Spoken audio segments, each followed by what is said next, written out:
realize that some son has found his mother, some husband has found his wife. And that is very heartening, because when you see these people back home in a sort of family-like environment, the joy that they have on their faces and the just change in personality that you see is sometimes truly amazing, which they otherwise wouldn't have had access to if they still continued to be on the streets. So really, if you look at what are the problems that these people encounter when they're on the street. So 160 persons who currently are at the transit care, that's at Ekalam, 151 of them had anemia when they had come in, which means obviously they didn't have access to good nutrition, food, they probably suffered without food, and we see that, it's a common sight. We see people eating off garbage bins. 62 of them had tuberculosis when they came in. There were signs of abuse, either in the form of an STD and the prevalence of an STD, or a physical sign of abuse on the body. There were 3 found to be HIV positive. Now, during a period of time, that's about, I think, a year, TB came down from 62 to 1, and anemia came down from 151 to 60. So obviously, the interventions that we provided had some sort of an impact. So clearly, starvation, abuse, and I would say that when they are in the community itself, the stigma, the baggage that we carry, you know, we have this, like the bag lady in the UK, we have this common perception that, well, if you see this person who has matted hair, who's speaking to himself or herself, who has soot all over his or her body, then this is a dangerous person. I want to stay away from this person. They're pretty much alone. That is the perspective of the society.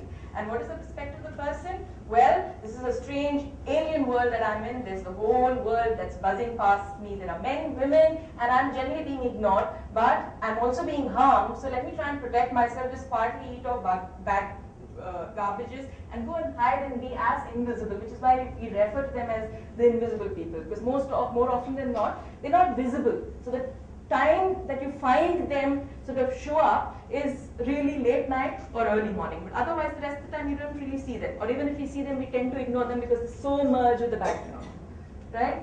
So what are the options? Now we've spoken about the difficulties. We've spoken about how poverty, mental illness, and homelessness is such a devastating combination. So what really, we've spoken about the Banyan experience, so what really are the options? Now if we toe the line of the freedom of choice concept, which I am personally very comfortable with, and that will give me less sleepless nights. But if we were to do that, do we have then a community that is sensitive to the needs of such people? Do we have a community that will look at such persons and say, all right, there is this person with a mental health issue, let me reach out to this person, let me provide food. I don't mind the person sleeping in my veranda. I don't mind offering water. Maybe I should give clothes. Maybe I should go back and revisit this. I know that Ishwar Sankalp has tried doing something of this nature, and we'll have more on this in the afternoon.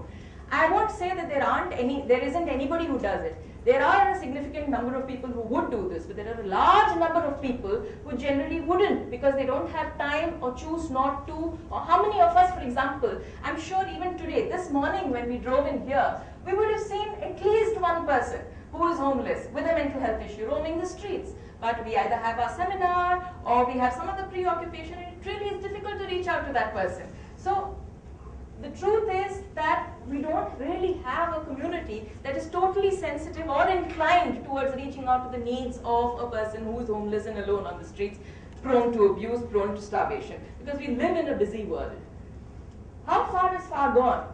We say that let's wait for a long while and let's try on the streets and then reach out to a person. But isn't it also a reality that early identification results in better prognosis? If that is a reality, then wouldn't that contradict the stance saying, let's wait, let's observe, and then let's reach out? My worry also with taking that approach is, if we wait too long, what happens if the person is abused on the streets? What happens if the person ends up pregnant? What happens if a child is born? And that's happened to the Banyan. And what happens if too late is truly too late? Because several times we've reached out to a person and the person unfortunately has ended up dead on the street. So we've arrived and the person is dead. Abuse on the streets I've spoken about. Do we, in the absence of all of this, at least have open shelters or access to medical, social and other life facilities, what we were talking about in the DMHP program?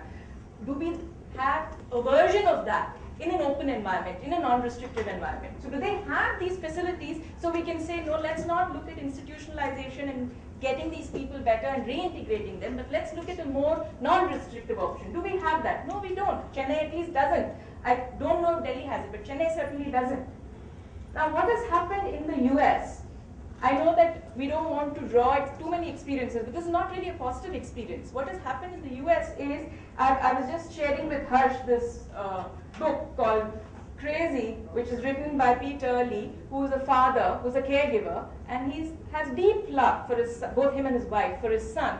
But unfortunately, the reality is that there wasn't a facility to, at that point, the only way in which a person could reach out to or treat a person with a mental health issue was to really commit him to jail, arrest him and commit him to jail, because of various other processes that were initiated. So I'm just quick